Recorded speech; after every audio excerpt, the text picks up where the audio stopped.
there have been continuous debates and arguments about colonization in Africa. All right. And many Africans believe that Africa is still being controlled by our former colonial masters. What do you think about this?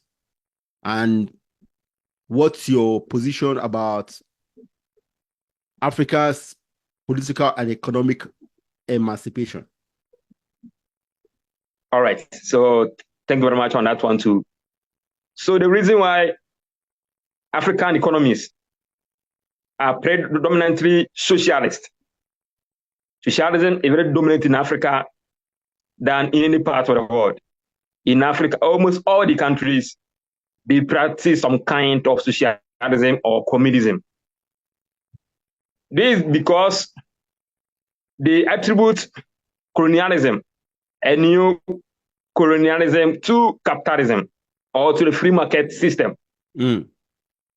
But what they miss is that capitalism did not lead to any colonialism.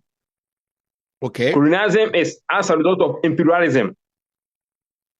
Capitalism was by trade. What happens is that capitalism is about globalization. Okay. Free trade and commerce among all nations. So through the capitalist nations in the Western world, they were practicing capitalism. Yes. So they became so developed. And through trade, they also came to Africa, because capitalism is about exploring. It's about doing business.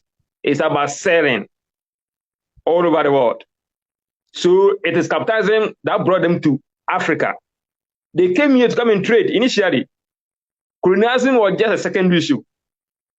It wasn't part of the agenda at all.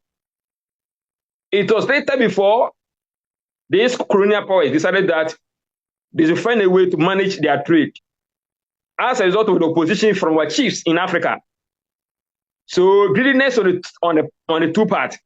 Okay. And most of the companies coming to Africa during the days of colonialism, most of them were also funded by their government.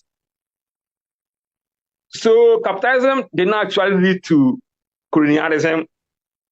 Colonialism was a second issue. Capitalism was about the trade and the business. That is capitalism. It's got nothing to do with feudalism. It got nothing to do with colonialism. If there's anything like that, then it's a secondary issue. The primary issue is trade and business. That is what capitalism is about. Okay. Yes. So what do you think about Africa's political and economic emancipation now? That's a very important question. There was one statesman in British who said that a country is not free just because it has elected its own political leaders. And it is true. These colonial powers, they allow African leaders to elect their own political leaders, but they are still controlling economies. They are still controlling politicians. Because what brings freedom, what brings emancipation is capitalism. It's free trade and commerce. It is private businesses that limit the power and the scope and the size of government. A country can never be free when its government controls all the means of production.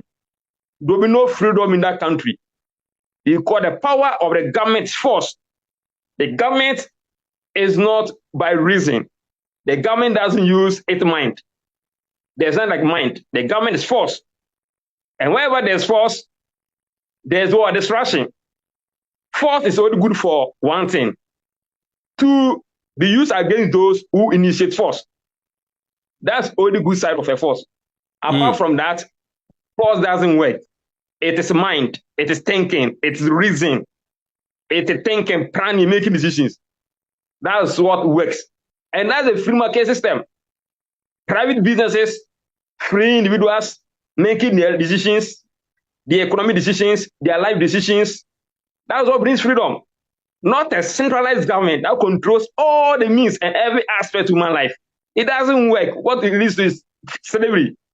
So even though Africans are now electing our own political leaders, we are still not free because of bureaucracy. The government becomes so big and it's controlling all aspects of life. So it's like we have just replaced the white supremacy with a black supremacy. That's what's going on because of socialism. Yes. So the only way that you can be free yeah, is to embrace capitalism, to embrace free trade and commerce. That's the only way. There's no other way.